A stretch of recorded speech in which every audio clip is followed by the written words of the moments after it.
Assalamualaikum warahmatullahi wabarakatuh. Bagaimana kabar kalian semua di sini? Semoga tetap sehat ya. Perkenalkan, saya Ari Zulhak dengan NIM 2001 0311 0124. Nah, di sini saya akan memberikan materi seputar metamorfosis. Ya, di sini di materi kelas 4 ya, tema 6. Nah, karena saya seperti ini otomatis berbeda. Karena materinya saya sajikan dalam bentuk video. Apakah adik-adik sudah tahu apa itu metamorfosis? Ya, metamorfosis adalah suatu proses perkembangan biologi pada hewan yang menampilkan perubahan bentuk atau penampilan fisiknya atau struktur setelah kelahiran atau penetasannya. Nah, ini disebabkan oleh pertumbuhan selnya. Nah, artinya siklus hewan yang mengalami metamorfosis adalah siklus hewan yang mengalami perubahan bentuk. Untuk metamorfosis sendiri terdiri dari dua macam, yaitu holometabolus atau perubahan metamorfosis sempurna, dan yang kedua hemimetabolus yang artinya metamorfosis tidak sempurna. Jadi kalau holometabolus itu perubahan hewannya, metamorfosisnya itu secara drastis atau keseluruhan berubah bentuk. Sedangkan hemimetabolus atau tidak sempurna, metamorfosis hewan tersebut hanya mengalami sebagian atau separuh, jadi tidak berubah sepenuhnya. Nah, penasaran? Untuk lebih lanjut, kita simak video penjelasan berikut. Metamorfosis sempurna adalah perkembangan individu makhluk hidup yang melalui tahap telur, kemudian larva, lalu pupa, dan yang terakhir adalah imago atau dewasa. Telur yang telah menetas menjadi larva dan akan menjadi kepompong kemudian berubah menjadi dewasa.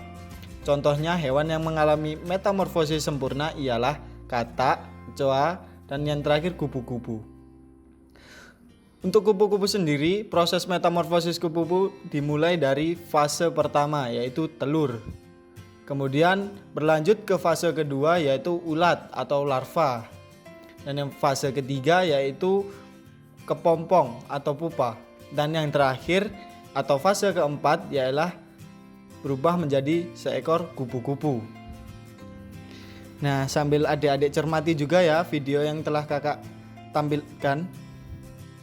Yang kedua ialah metamorfosis tidak sempurna atau hemimetabolus, yaitu metamorfosis yang dimulai dari tahap telur, kemudian menetas, kemudian menjadi nimfa, lalu tumbuh menjadi imago atau dewasa. Nah, apa sih nimfa itu? Nimfa sendiri adalah hewan muda yang mirip dengan hewan dewasa, akan tetapi memiliki ukuran yang lebih kecil. Nimfa mengalami pergantian kulit setiap kali setelah molting. Makhluk hidup tersebut terlihat mirip dengan hewan yang telah dewasa. Contoh hewan yang mengalami metamorfosis tidak sempurna ialah ayam. Nah, sama seperti belalang, ayam juga mengalami metamorfosis yang tidak sempurna. Dimulai dari telur, kemudian menetas, kemudian menjadi anak ayam, kemudian menjadi ayam dewasa. Nah, kita tahu kan bahwasanya perubahan dari anak ayam ke ayam dewasa itu perubahannya tetap tidak berubah secara drastis, hanya berubah dari segi ukuran dan mungkin bulu atau bagian sedikit, tidak semuanya berubah.